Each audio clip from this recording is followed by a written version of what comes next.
Hi, boys and girls. I'm Mrs. Cortes, and today I will be sharing Chapter 2 from the story Freckle Juice by Judy Blume. This story is found on SORA. That night, Andrew had trouble sleeping. He kept thinking about freckle juice. Maybe the reason no one in his family had freckles was because no one knew the secret recipe. If they never even heard of freckle juice, then how could they have any freckles? It figured. Andrew didn't like the idea of paying Sharon for anything, and 50 cents was a lot of money. It was 5 whole weeks of allowance.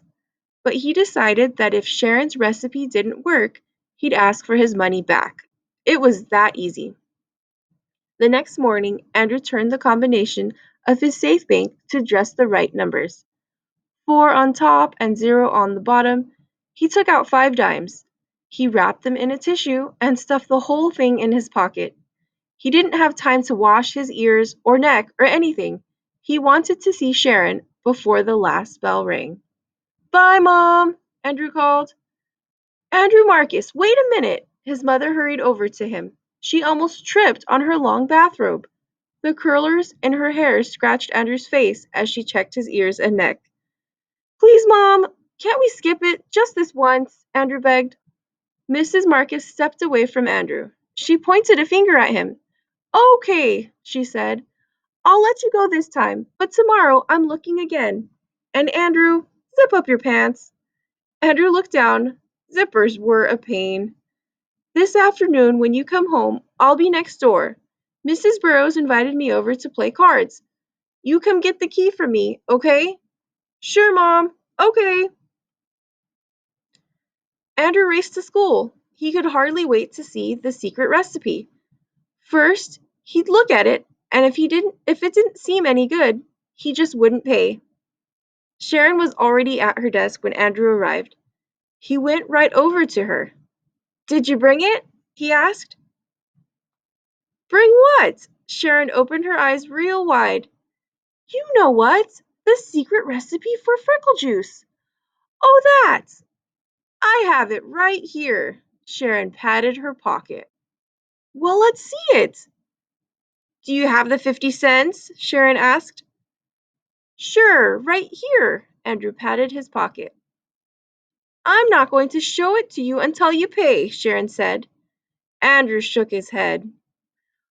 "Oh, no. First, I want to see it." "Sorry, Andrew, a deal's a deal." Sharon opened a book and pretended to read. "Andrew Marcus," Miss Kelly said, "will you please sit down? The second bell just rang. This morning we'll begin with arithmetic. Nikki, please pass out the yellow paper. When you get your paper, begin working on the problems on the board."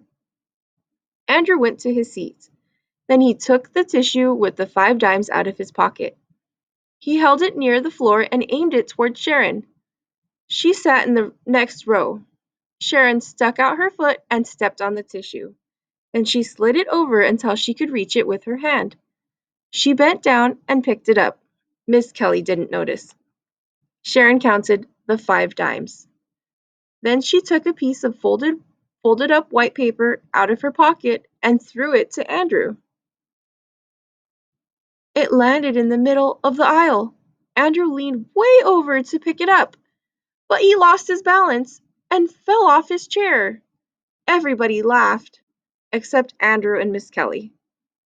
Miss Kelly sighed. "Oh, Andrew, what are you up to now? Bring me that note, please."